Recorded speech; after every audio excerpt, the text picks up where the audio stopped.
ઈદે મિલાદના પર્વને લઈને પોલીસ તંત્ર હરકતમાં નવાયાર્ડ વિસ્તારમાં પોલીસનું ફ્લેગ માર્ચ અને ફૂટ પેટ્રોલિંગ કરાયું।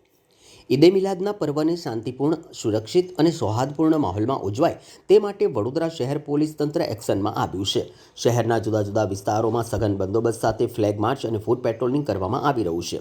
ત્યારે વડોદરાના ઝોન 1ના સંવેદનશીલ ગણાતા નવાયાર્ડ વિસ્તારમાં પણ ડીસીપી, એસસીપી તેમજ એ ડિવિઝન પોલીસ સ્ટેશનના પોલીસ ઇન્સ્પેક્ટરના નેતૃત્વ હેઠળ આજે સમગ્ર ઝોન 1ના પીઆઈ, પીએસઆઈ અને પોલીસ જવાનોની ટીમે ફ્લેગ માર્ચ અને ફૂટ પેટ્રોલિંગ કર્યું હતું। આ દરમિયાન પોલીસ અધિકારીઓએ સ્થાનિક રહીશો, વેપારીઓ અને સમાજના આગેવાનો સાથે મુલાકાત કરી શાંતિ, ભાઈચારો અને કાયદો વ્યવસ્થા જાળવવામાં સહયોગ આપવા અપીલ કરી હતી। પોલીસની આ કામગીરીથી સ્થાનિકોમાં સુરક્ષાની ભાવના વધુ મજબૂત બની હતી।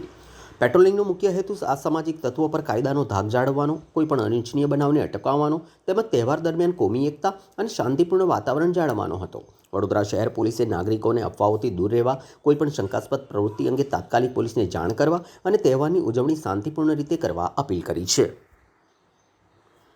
અને ઈદના તહેવારો આવતા હોય, કાયદો અને વ્યવસ્થા જાળવવા માટે માનનીય પોલીસ કમિશનર સાહેબ તરફથી સૂચના થઈ આવેલી હતી કે વિસ્તારમાં સેન્સિટિવ પોઈન્ટ, સેન્સિટિવ વિસ્તારમાં ફૂટ પેટ્રોલિંગ કરવું। જે અનુસંધાને આજ Gorwa police station, Laxmipura police station અને જવાહરનગર પોલીસ સ્ટેશનના કર્મચારીઓ અને તેમના તમામ અધિકારી દ્વારા ગોરવા વિસ્તારમાં ગોરવા ગામ, બાપુની દરગાહ, મધુનગર 4 રસ્તા જેવા વિસ્તારોમાં ફૂટ પેટ્રોલિંગ કરવામાં આવ્યું। રસ્તામાં આવતા લારી ગલ્લા દબાણો જે દૂર કરવા પાત્ર હતા એ બાબતની સૂચના આપવામાં આવી છે અને સમગ્ર રૂટ ઉપર એક ફ્લેગ માર્ચ કરી અને રૂટને સેન્સિટાઇઝ કરવામાં આવેલ છે।